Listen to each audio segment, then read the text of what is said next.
Presiden tadi jam 8, setengah 9 selesai. Saya sudah siap-siap ke sini, tapi Bu Gubernur bilang, Bu Menteri jangan jalan dulu, kita ada pertemuan sebentar, jadi mohon maaf tadi terlambat. Aslinya juga sebetulnya tanggal 5 ya Pak Bambang ya. Tanggal 5 ternyata saya belum bisa berangkat ke sini. Banyak sekali kendalanya mau datang ke sini. Ternyata di sini banyak mutiara-mutiara, banyak berlian-berlian yang saya rasakan. Dan ini sebetulnya yang akan kita sinergikan lebih lanjut. Kalau tadi disampaikan oleh Pak Bambang, Pak Bambang sudah bertemu dengan saya sekali di kantor. Beliau menceritakan bagaimana ceritanya beliau menjadi ketua RW bla bla bla bla dan seterusnya. Nah, Ibu Bapak sekalian, kami di Kementerian Pemberdayaan Perempuan Perlindungan Anak mempunyai 3 langkah strategis yang akan menjadi program kami selama 5 tahun ke depan melihat situasi kondisi masyarakat kita. Yang pertama adalah namanya Ruang Bersama Indonesia. Ruang Bersama Indonesia ini merupakan kelanjutan dari program menteri sebelumnya, Ibu Bintang, namanya adalah Desa Kelurahan yang Ramah Anak dan Perempuan. Pada zamannya Bu Bintang, program Desa Kelurahan Ramah Anak dan Perempuan ini hanya menjadi fokusnya Kementerian Pemberdayaan Perempuan dan Perlindungan Anak. Jadi sangat berat untuk kita bisa mewujudkan itu.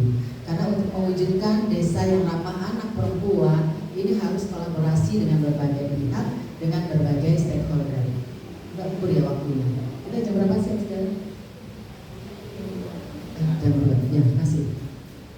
Kemudian pada saat retreat di Magelang, saya menyampaikan sedikit. Kenapa sih Pak Prabowo kok ngajak menteri-menterinya dan pimpinan lembaga yang baru dilantik ini retreat di Magelang? Waktu itu ramai sekali, isinya macam-macam. Wah, Pak Presiden ini mau ngajak menteri-menterinya supaya memimpin secara militer. Karena apa? Karena kita retreatnya di Akademi Militer di Magelang. Saya waktu itu ya semuanya baru ya, tapi banyak juga menteri yang sudah periode kedua dan ada yang juga politisi. Saya menangkap bahwa ide Bapak Prabowo ini luar biasa. Kenapa kita menteri-menteri dikumpulkan? Karena dia sadar bahwa menteri dan pimpinan lembaga yang baru dilantik ini berasal dari latar belakang yang berbeda-beda. Ada yang politisi, ada yang akademisi, ada yang pengusaha, ada yang aktivis seperti saya. Gimana caranya mereka bisa bekerja sama kalau belum terbangun bonding, terbangun kebersamaan? Maka selama 4 hari 3 malam saya di sana, saya merasa seperti kenal dengan menteri-menteri ini udah lama banget. Dan itu yang ingin diciptakan oleh Pak Prabowo. Bahkan sebelum terakhir kami retreat di Magelang, beberapa menteri itu manggil saya, Bu Menteri, nanti Bu Menteri kan anggarannya kecil. Saya kaget, apa benar ya anggarannya kecil? Karena habis dilantik terus langsung ke Hambalang, kemudian kita ke Magelang. Jadi saya belum sempat membongkar-bongkar anggaran kementerian kami itu berapa. Tapi beberapa kementerian bilang gini, Bu Menteri tenang saja ya, nanti Bu Menteri programnya tetap jalan kolaborasi dengan kami. Ini yang dikehendaki oleh Bapak Prabowo. Bagaimana satu kementerian dengan kementerian lain itu harus bersinergi dan berkolaborasi. Kemudian saya ingat pesan beliau, Bapak Ibu Menteri, tidak ada satupun kementerian lembaga yang bisa sukses jalan sendiri. Tidak ada ceritanya. Semua harus saling kolaborasi dan sinergi. Maka berdasarkan pesan-pesan beliau di retreat dan pesan dari Pak Pratik selaku Menko PMK, beliau menyampaikan, Bu Menteri jangan membuat program baru. Karena kalau membuat program baru itu lama prosesnya. Nanti tahun ketiga baru bisa berjalan. Akhirnya saya meneruskan dari programnya Bu Bintang, yaitu Desa yang Ramah Anak dan Perempuan bertransformasi menjadi Ruang Bersama Indonesia. Indikatornya sama, masih tetap, tambahannya hanya satu, yaitu kolaborasi sinergi dengan berbagai stakeholder. Jadi di Ruang Bersama ini saya mendapat informasi bahwa berbagai kementerian itu mempunyai petugas sampai di tingkat desa. Kemendes itu pendamping desa, benar ya Pak ya? Kalau dinas sosial, apa namanya? Pensos ya. Kemudian dari Kementerian Agama, kemudian dari Kemendagri, semuanya ada di tingkat desa. Hanya saja selama ini ibarat lidi. Jadi kita punya lidi banyak, tapi berserakan di desa itu. Semuanya jalan sendiri-sendiri. Yang dari dinas Kementerian Agama ya sesuai jalurnya sendiri, kesehatan sendiri, pendidikan sendiri gitu. Nah, di Ruang Bersama Indonesia ini kami ingin mengikat lidi-lidi itu menjadi satu. Bagaimana persoalan di tingkat desa ini kita selesaikan bersama. Masalah stunting tidak bisa hanya dinas kesehatan bergerak, akan sulit. Dia harus menggandeng berbagai pihak. Ya, dari dinas Kementerian Agama, bagaimana bahwa agama juga menyuarakan tentang pencegahan kekerasan, tentang gizi dan sebagainya dengan argumen-argumen dari perspektif agama. Demikian yang lainnya. Jadi kami ingin menyelesaikan persoalan apapun di tingkat desa bersama-sama. Jadi ini ibarat lidi. Kalau lidi ini menyapu di desa hanya satu lidi, akan beda hasilnya ketika lidi-lidi ini dijadikan satu, kemudian kita nyapu bareng-bareng. Karena misalkan seperti kasus di Ngada yang lagi viral saat ini, seorang anak umur 10 tahun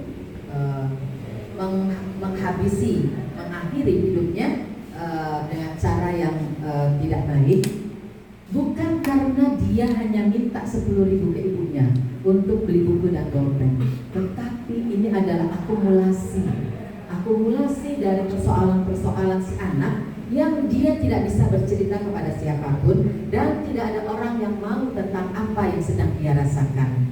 Nah, ini nggak boleh terjadi di mana-mana.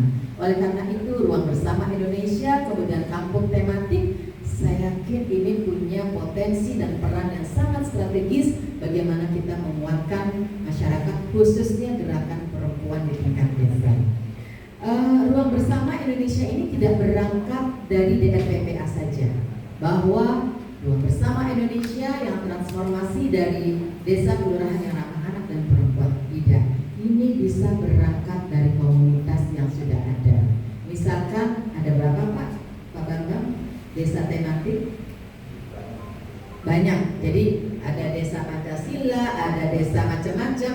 Kita hanya ingin menambahkan tentang apa sih kekerasan terhadap perempuan dan anak dan bagaimana pencegahannya. Bisa dari kementerian yang lain tentang gizi.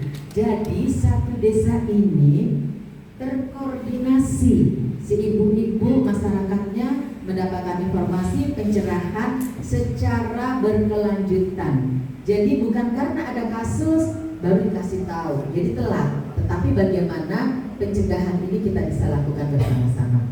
Terkait dengan Jambore Desa Tematik, saya sangat berterima kasih Pak Bambang, akan kami sambut dengan bahagia. Tinggal nanti kita kolaborasinya seperti apa. Semoga Pak Presiden bisa hadir. Itu target saya. Tinggal bagaimana saya bisa meyakinkan Bapak Presiden bahwa desa tematik yang juga Ruang Bersama Indonesia ini perannya sangat penting. Tugas kita sangat banyak, PR kita sangat banyak, terutama kalau kami analisa, kami lihat tadi di peta jalan kolaborasi strategisnya, ada penyamaan visi dengan RBI, pemberdayaan ekonomi, kemudian kecanduan gawai, kemudian ketahanan pangan keluarga. Ini sebetulnya yang akan kami kerjakan di Kementerian Pemberdayaan Perempuan dan Perlindungan. Jadi kita sehati Pak Bambang. Nanti silakan langkah selanjutnya seperti apa.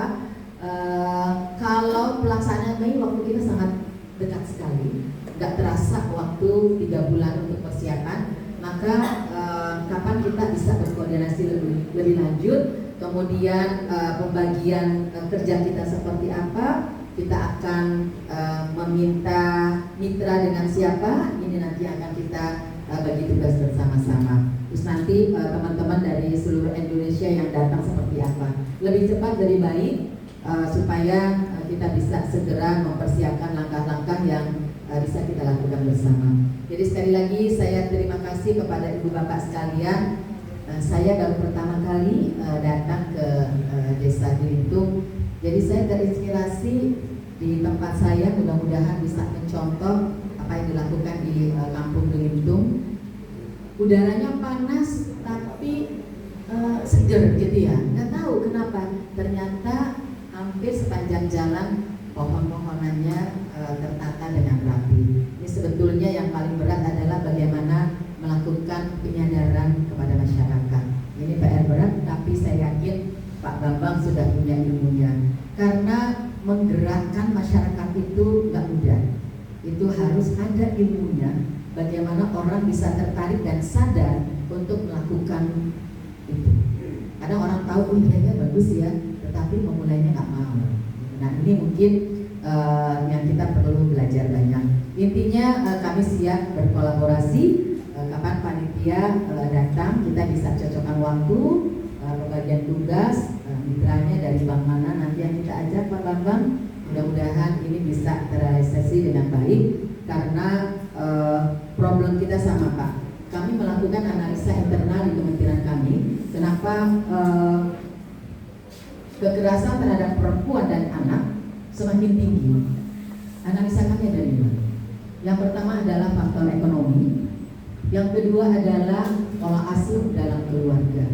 Banyak keluarga yang sekarang mengeluh tidak bisa memberikan bimbingan pengasuhan yang baik kepada anak-anaknya karena terpengaruh pada faktor yang ketiga adalah media sosial. Orang tua yang punya anak sudah tidak bisa memantau apa yang ditonton oleh anak-anaknya di media sosial. Ini tugas berat kita. Maka tadi ada desa ramah anak ya. Pada saat-saat tertentu kemudian anak-anak ini berkumpul, menurut saya ini luar biasa. Sesuai dengan yang kami canangkan yaitu permainan tradisional berbasis kearifan lokal Pak. Jadi dalam peringatan Hari Anak tahun 2025 kami mengusulkan di setiap sekolah itu disediakan permainan tradisional berbasis kearifan lokal. Jadi kalau waktunya istirahat, anak-anak nggak megang gadget, tapi mereka main bersama. Dulu waktu kita kecil ada main galasin, ada main tali, dan itu rame-rame, nggak sendiri. Jadi kalau menangnya sportif, bukan menang karena ego. Karena ego di gadget itu kan dia nggak pernah kalah, dia selalu menang. Gitu. Dan tidak pernah ada masalah di gadget. Padahal sebetulnya dalam kehidupan sehari-hari ini banyak sekali persoalan-persoalan. Jadi sekali lagi kami terima kasih Pak Bambang, kami siap bekerja sama dan saling support untuk bisa mewujudkan perempuan berdaya, anak terlindungi menuju Indonesia Emas 2045.